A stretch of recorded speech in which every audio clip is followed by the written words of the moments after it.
High court की फटकार के बावजूद जारी है एमसीडी कर्मचारियों की हड़ताल। कर्मचारियों ने फूके सीएम केजरीवाल के पुतले गोपाल राय के दफ्तर का किया घेराव।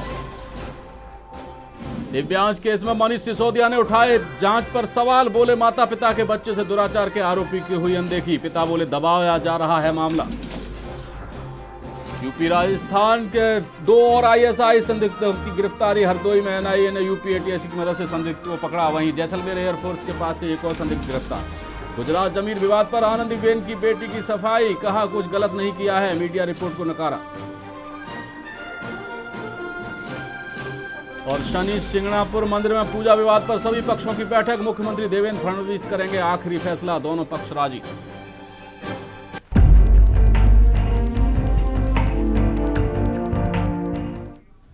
नमस्कार, आप देख रहे हैं टू जेड न्यूज और मैं हीरेंद्र राठौड़ हाजिर हूं लेकर हमारी खास पेशकश मार्केट पल्स। जी हां, आज हम बात करेंगे बीते सप्ताह बाजार में हुए उतार चढ़ाव की, हाजिर और वायदा कारोबार की। इसके साथ ही हम बात करेंगे बहुमूल्य धातुओं, सोना और चांदी के कारोबार की, जिनसों में हुई उठापटक की। और इसके साथ ही कच्चे तेल और नेचुरल गैस का क्या रहा हाल। वह ज्वेलर्स ने किया है ऐलान कि वो आने वाले 10 फरवरी से करेंगे हड़ताल।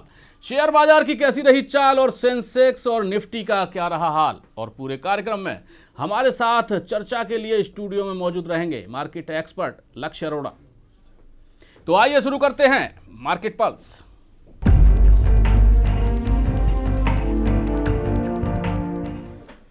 दोनों बहुमूल्य धातुओं सोना चांदी की बात करते हैं। यह सप्ताह सोना और चांदी के हाजिर और वायदा कारोबार के लिए कुछ अच्छा रहा। एमसीएक्स पर शुक्रवार को सोना फरवरी का वायदा 381 रुपये उछलकर 27,739 रुपये प्रति 10 ग्राम पर बंद हुआ।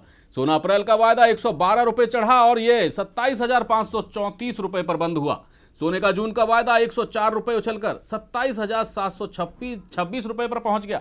सोने का 8 ग्राम का सिक्का भी फरवरी का वायदा 62 रुपये चढ़ा और ये 21,855 रुपये पर जाकर रुका। सोना पेटल फरवरी का वायदा 12 रुपये चढ़ते हुए 2720 रुपये प्रति ग्राम पर पहुंचा है। और दूसरी ओर चांदी का मार्च का वायदा 146 रुपये चढ़ा है और 35,975 रुपये प्रति किलो पर पहुंच गया। चांदी का मई का वायदा 192 रुपये चढ़ते हुए 36,304 रुपये प्रति किलो पर पहुंचा है। फिलहाल सोना पिछले 3 महीने के सबसे ऊंचे स्तर पर पहुंच गया है। कॉमेक्स पर सोने के भाव $1143 के ऊपर चल रहे हैं। लक्ष्य, जिस तरीके से इस बार बीते सप्ताह में हमें देखने को मिला है कि सोना और चांदी दोनों में ही अच्छी ठीक ठाक बढ़त देखने को मिली है, सोना भी और चांदी भी। क्या है पूरा इसके पीछे, क्या है, क्या लगता है आपको? 3 हफ्ते से लगातार गोल्ड और सिल्वर में तेजी देखी जा रही है जी। और अभी भी उम्मीद है कि गोल्ड में तेजी रहेगी।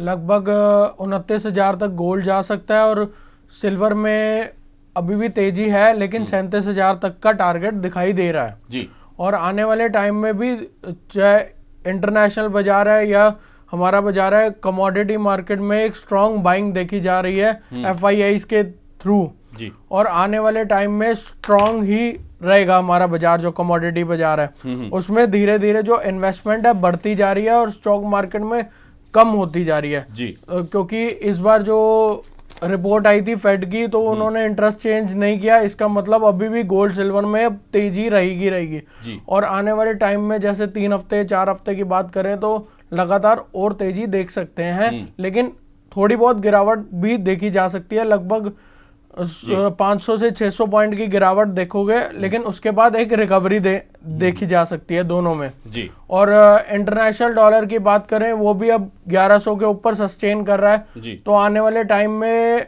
लगभग 1200 तक भी $1200 तक छू सकता है जी। और अभी भी उसके अंदर एक रेंज बनी हुई है। हाँ। और ये बहुत पॉजिटिव है हमारे लिए और क्योंकि हम गोल्ड में सबसे ज्यादा इन्वेस्ट करते हैं इंडियन मार्केट के और इसको बुलियंस भी कहा जाता है, तो ये अभी पॉजिटिव ही है आने वाले टाइम में।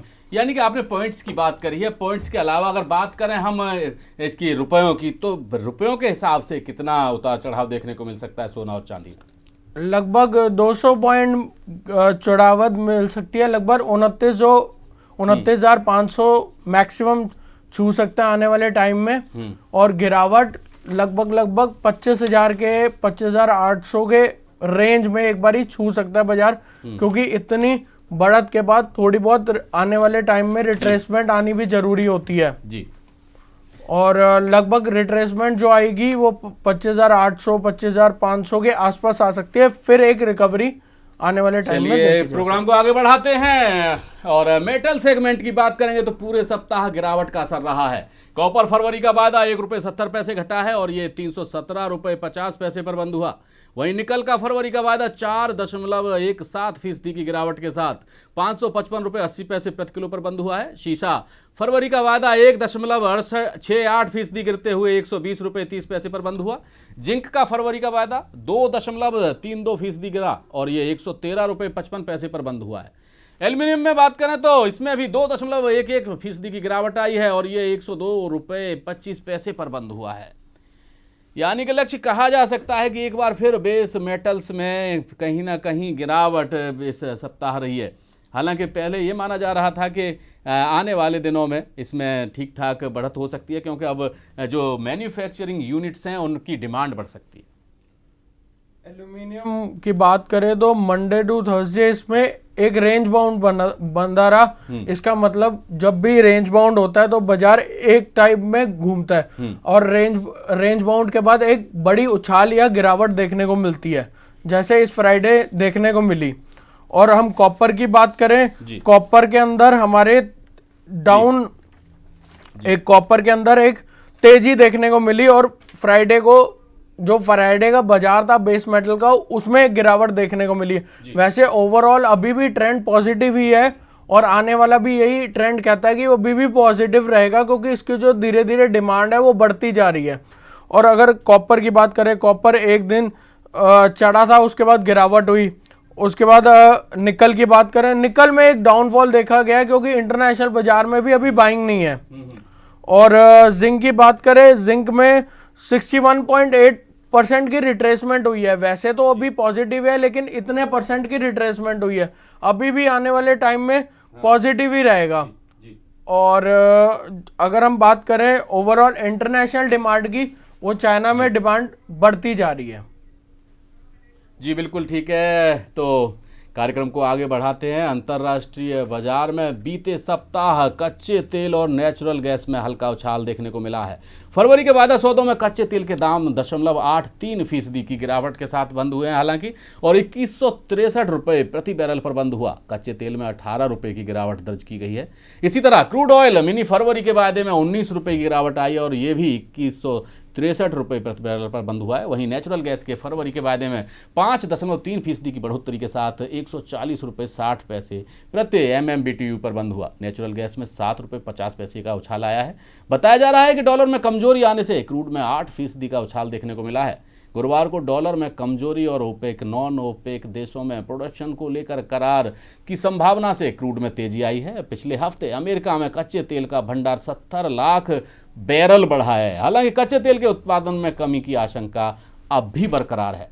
आपको बता दें कि नायमेक्स पर कच्चे तेल का भाव $32 प्रति बैरल और ब्रेंट पर $35 प्रति बैरल के करीब पहुंच गया है।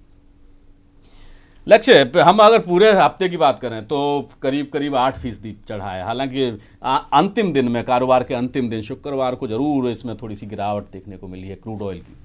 अगर हम क्रूड ऑयल की बात करें, क्रूड ऑयल में एक तेजी दिखाई दी थी क्योंकि इंटरनेशनल बाजार में एक तेजी आई थी। $28 को सस्टेन करके उसने $35 तक गया था, तो उसके अंदर एक रिकवरी देखने को मिली इंटरनेशनल बाजार में। इसलिए हमारे बाजार भी इंटरनेशनल मार्केट से लिंक्ड है, कमोडिटी मार्केट, तो एक रिकवरी देखने को मिली। लगभग 300 पॉइंट की रिकवरी क्रूड ऑयल में देखने। लेकिन अभी भी क्रूड ऑयल बाइंग में प्रॉपरली आ नहीं रहा जब तक वो 2400 क्रॉस नहीं करता जी। अगर इस फेब वाले कॉन्ट्रैक्ट में इसने 2400 क्रॉस कर लिया तो 2800 तक भी जा सकता है, अगर नहीं करता, क्योंकि बहुत बढ़िया रेजिस्टेंस है 2400 के आसपास का। अगर रिकवरी आती है तो रिकवरी आ सकती है जी। और उसी तरीके से हम नेचुरल गैस की बात करें, नेचुरल गैस में धीरे धीरे गिरावट हो रही है। इसका मतलब पूरी तरीके से गिरावट नहीं हो रही, तो अभी भी चांस है कि नेचुरल गैस है जो रिकवर कर सकता है और आने वाले टाइम में रिकवर करेगा जी। और जो इंटरनेशनल बाजार की बात करें, इंटरनेशनल बाजार में अभी क्रूड की जो डिमांड है वो स्टेबल नहीं हो पा रही। जैसी वो $42 तक क्रॉस करेगी तो एक डिमांड स्टेबल हो जाएगी और प्रोडक्शन पे भी उस हिसाब से डिसीजन लिया जाएगा। और जब तक अमेरिका इंटरफेयर नहीं करेगा तब तक एक क्रूड की जो रेट है वो स्टेबल नहीं हो पाएंगे। चलिए, बिल्कुल सही कहा कि जो अंतर्राष्ट्रीय बाजार में क्रूड ऑयल के रेट्स लगातार गिर रहे हैं और कहा जा सकता है कि भारतीय अर्थव्यवस्था को इसका काफ़ी सारा लाभ भी मिल रहा है। फिलहाल हमारी इस खास पेशकश में वक्त है छोटे से ब्रेक का। ब्रेक के बाद फिर हाजिर होंगे, आप बने रहिए A to Z न्यूज़ के साथ।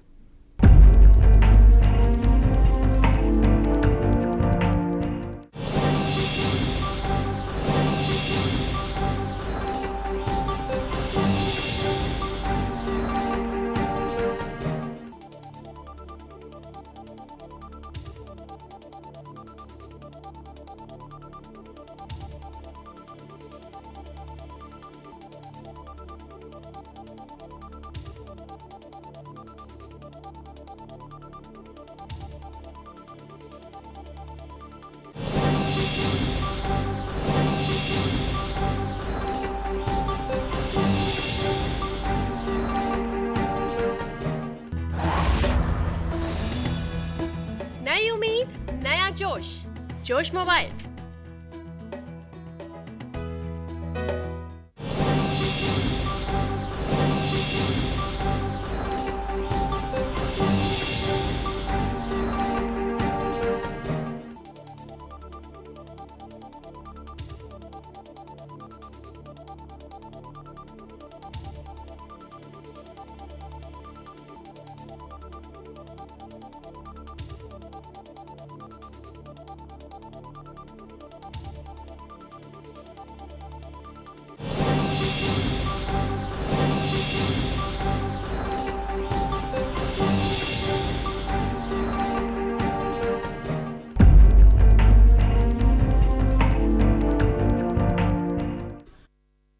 फिर से आपका स्वागत है हमारी खास पेशकश मार्केट पल्स में। कृषि जिंसों यानी कि एग्री कमोडिटीज में कॉटन फरवरी का वायदा 130 रुपए घटा है, ये 16,380 रुपए प्रति बेल्स पर बंद हुआ है शुक्रवार को। सीपीओ फरवरी का वायदा 2 रुपए 90 पैसे की गिरावट के साथ 463 रुपए 20 पैसे पर बंद हुआ है। इलायची फरवरी के वायदे में 14 रुपए की गिरावट आई है और ये 679 रुपए 90 पैसे पर बंद हुआ। मेंथा तेल फरवरी का वायदा 10 रुपए 60 पैसे की गिरावट के साथ 905 रुपए प्रति किलो पर बंद हुआ है। एग्री कमोडिटीज में मसालों में हल्दी और जीरे में दबाव बढ़ा हुआ है और वहीं चना और सरसों में भी गिरावट पर कारोबार हुआ है। एनसीडीएक्स पर जीरे का मार्च का वायदा 0.75% से ज्यादा गिरकर 13,600 रुपए के नीचे आ गया है। हल्दी पर भी दबाव है और अप्रैल का वायदा करीब 1.5% की गिरावट के साथ 8,420 रुपए प्रति क्विंटल के स्तर पर चल रहा है। तो लक्ष्य क्या कहा जाए कि एग्री कमोडिटीज में पिछले सप्ताह कुछ ठहराव देखने को मिला था, लेकिन अब फिर से एक बार गिरावट का रुख बना हुआ है, खासतौर पर हल्दी और जीरा में। हम बात करें अलग अलग कमोडिटीज की, एग्री कमोडिटीज की, जैसे कार्डमम है, लगातार 2 वीक से गिरावट देखने को मिली है, लेकिन अब आने वाले टाइम में कार्डमम में एक रिकवरी देखने को मिल सकती है और लगभग 50% जो रिट्रेस करेगा वो 50% अपना रिट्रेस करेगा, करीब 750-800 तक जा सकता है जी। और उसी तरीके से बात करें कॉटन की, इसके अंदर सबसे ज्यादा इस टाइम स्पेकुलेशन हो रही है, चाहे वो अपने रेंज में चल रहा है लेकिन फिर भी एक स्पेकुलेशन हो रही है, मूवमेंट बहुत ज्यादा है और बार बार कई जो स्पेकुलेटर्स कोशिश कर रहे हैं इसके प्राइसेस बढ़े और कई स्पेकुलेटर्स कर रहे हैं इसके प्राइसेस घटे तो। और अगर हम गुआरगम की बात करें तो गुआरगम में भी एक गिरावट देखने को मिली है, लेकिन अब उम्मीद है कि इसके अंदर 5892 तक भी छू सकता है अगर ये 5620 को क्रॉस करता है। और अगर हम जीरे की बात करें, जीरे में भी अब गिरावट आ चुकी है, जो लेवल है सपोर्ट है वो आ चुका है, अब इसके अंदर रिकवरी आ सकती है 14,021 तक। और सोयाबीन की बात करें, अभी भी उम्मीद है कि सोयाबीन और गिर सकता है, लगभग 15 से 20% गिर सकता है। और टर्मरिक की बात करें, आने वाले टाइम में टर्मरिक में तेजी देखी जा सकती है 92,9281 तक जी, यानी कि 9200 तक पहुंच सकता है, 92,000 तक पहुंच सकता है। हल्दी का वायदा चलिए कार्यक्रम को आगे बढ़ाते हैं। बजट से पहले देश भर के ज्वेलर्स ने हड़ताल पर जाने का मन बना लिया है। ज्वेलर्स 2 लाख रुपए की ज्वेलरी की नकद खरीद पर पैन कार्ड को जरूरी किए जाने का विरोध कर रहे हैं। सरकार की ओर से इस मामले में कोई नरमी के संकेत नहीं मिलने के चलते ज्वेलर्स ने 10 फरवरी से हड़ताल पर जाने की घोषणा कर दी है। माना जा रहा है कि सरकार और ज्वेलर्स के बीच की ये रस्साकसी लंबी खिंच सकती है। तो आपको बता दें कि ज्वेलर्स 10 फरवरी से हड़ताल पर जा सकते हैं, क्योंकि केंद्र सरकार ने ज्वेलरी की नकद खरीदारी पर 2 लाख रुपए तक की नकद खरीदारी पर ये प्रतिबंध लगाया है। और लक्ष्य क्या है पूरा मामला? आखिर ये ज्वेलर्स ने जिस तरीके की घोषणा की है कि वो 10 फरवरी से हड़ताल पर जा सकते हैं, हम इस चीज को देख रहे हैं कि वो अपना प्रस्ताव रख रहे हैं गवर्नमेंट की 2 लाख के ऊपर जो भी ट्रांजैक्शन होगी, जो भी परचेजिंग होगी, उसके ऊपर पैन कार्ड शो करना पड़ेगा। उससे ये फायदा होगा कि गवर्नमेंट को पता लग जाएगा कि कितनी परचेजिंग हो रही है गोल्ड में, किस रेट पे हो रही है, क्या हो रहा है, कितनी उनकी रिटर्न जाती है। उससे हिसाब से उनका टैक्स वैक्स कैलकुलेट करने में गवर्नमेंट को आसानी रहेगी जी। और आने वाले टाइम में जो ये दिक्कत इसलिए हो सकती है क्योंकि लोग जिस तरीके से इसको बुलियंस भी कहा जाता है, इसका जो रुझान है वो कम होता जाएगा लोगों के प्रति। की अब लोग क्या करते हैं, इन्वेस्टमेंट करते हैं गोल्ड में ताकि उनका जो मनी है वो सेफ रहे, और इसको हमेशा तेजी की तरफ देखा जाता है। एक तरफ सरकार का कोशिश है कि ज़्यादा से ज़्यादा लोगों को टैक्स नेट में लाया जाए, टैक्स के दायरे में लाया जाए, तो कहीं ना कहीं उसी का ये एक जुड़ा हुआ कदम माना जा सकता है। क्योंकि अगर 2 लाख रुपए की कोई खरीदारी करता है ज्वेलरी की, तो उसको पैन कार्ड शो करना पड़ेगा। पैन कार्ड शो करने का मतलब है कि उसे अपने खातों में या फिर के इनकम टैक्स रिटर्न में शो करना पड़ेगा। और जाहिर सी बात है कि अगर रिटर्न में शो करता है इंसान, तो कहीं ना कहीं सरकार को जो ब्लैक मनी का जो अंदेशा है कि शायद ज्वेलरी खरीद में लोग ब्लैक मनी का इन्वेस्ट करते हैं, या फिर के ज्वेलरी खरीद कर, सोना चांदी खरीद कर इसमें ब्लैक मनी इन्वेस्ट करते हैं, तो शायद कहीं उसको ब्लैक मनी को पकड़ने का कहीं जरिया लगता है। इसका ये बहुत बड़ा कदम है कि हम उससे पता लगा सकते हैं कितना किसने कितनी परचेजिंग की। उससे हमारे जो कंट्री है वो उसको फायदा होगा, क्योंकि अगर टैक्स आएगा तो गवर्नमेंट में हमारा जो इकोनॉमी है वो डेवलप करेगी, तो वो इनडायरेक्ट में लिंक्ड होती है एक चीज जी। और आने वाले टाइम में भी देखा जाए तो गोल्ड में बाइंग तभी होगी जब लोग अपनी इन्वेस्टमेंट करेंगे। जब तक उसके अंदर इन्वेस्टमेंट नहीं करेंगे तो उसका डायरेक्ट लिंक है, इससे बड़ा फायदा होगा। और लगभग 2 लाख की जो परचेजिंग उन्होंने करी है वो बिल्कुल परफेक्ट है आने वाले टाइम में मार्केट में। जी बिल्कुल। तो कहा जा सकता है कि सरकार की नज़र काले धन पर है, और यही कारण है कि उसने 2 लाख रुपए की नकद खरीद पर, जो कि ज्वेलरी की लोग खरीदारी करते हैं, तो 2 लाख रुपए की अगर आप ज्वेलरी खरीदते हैं तो आपको पैन कार्ड का उल्लेख करना पड़ेगा खरीदारी में। बिल पर जो बिल बनेगा उस पर पैन नंबर का शो करना पड़ेगा, ताकि सरकार की ये सब चीज़ें नज़र में आ सकें। और भारतीय रुपए के लिए ये सप्ताह कुछ राहत भरा रहा। ग्रेट ब्रिटेन पाउंड में इस सप्ताह कुछ गिरावट रही, वह 98.45 पर बंद हुआ। वहीं यूरो में तेजी दर्ज की गई है, ये 75 रुपये 75 पैसे पर कारोबार हुआ इसमें। और ख़ास बात ये रही कि रुपए के मुकाबले अमेरिकी डॉलर में गिरावट दर्ज की गई। ये शुक्रवार को डॉलर के मुकाबले रुपया 67.88 पर बंद हुआ है। बीते सप्ताह बुधवार की बात करें तो डॉलर के मुकाबले रुपया 9 पैसे कमजोर होकर 68.07 के अंक पर स्तर पर बंद हुआ था। लक्ष्य पूरा ओवरऑल का अगर बात करें करेंसी की, तो अंतर्राष्ट्रीय बाजार में कहीं ना कहीं रुपए में मजबूती आई है, और शायद इसका असर कहीं ना कहीं उस जो कच्चा तेल है, क्रूड ऑयल है, नेचुरल गैस है, इन सब चीज़ों पर भी पड़ा है। इसका सबसे बड़ा इफेक्ट हमारे को मार्केट पे पड़ता ही है। स्टॉक मार्केट है, गोल्ड है, सिल्वर है, इसका जो इफेक्ट होता है करेंसी का सबसे ज्यादा इंटरनेशनल कमोडिटीज पे, सब पे इफेक्ट पड़ता है। और अगर हम डॉलर की बात करें तो डॉलर आने वाले टाइम में अभी भी स्ट्रॉन्ग है, क्योंकि जो डॉलर इंडेक्स है उसमें अभी भी बाइंग चल रही है लगातार। और जो लेवल्स बनते हैं, अगर उसने 67.78 तोड़ा तो लगभग 67.44 पैसा तक आ सकता है। और उसका अगला लेवल जो बन रहा है वो अगर उसके अगेंस्ट 68 क्रॉस करता है तो 68.32 तक जा सकता है।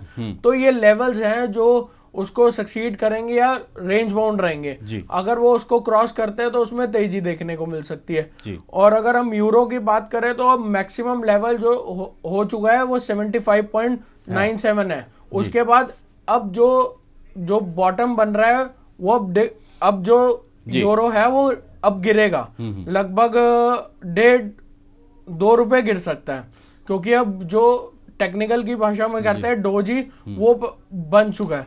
तो जो लेवल है वो 73.91 तक का शो कर रहा है। अगर वो 75.58 तक क्लोजिंग देता लक्ष्य, अगर यूरो गिरता है तो इसके पीछे कारण क्या है संक्षेप में?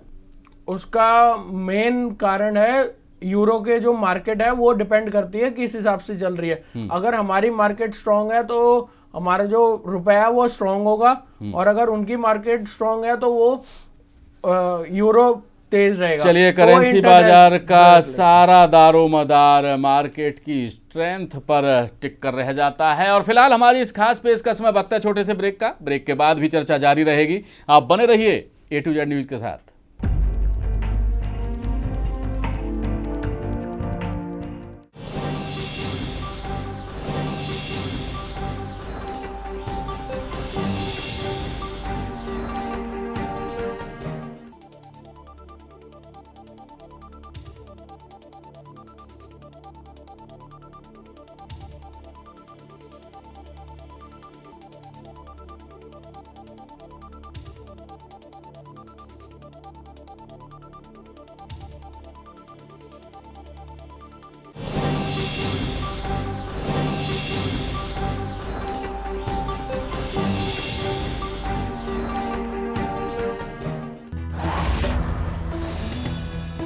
नई उम्मीद, नया जोश, जोश मोबाइल।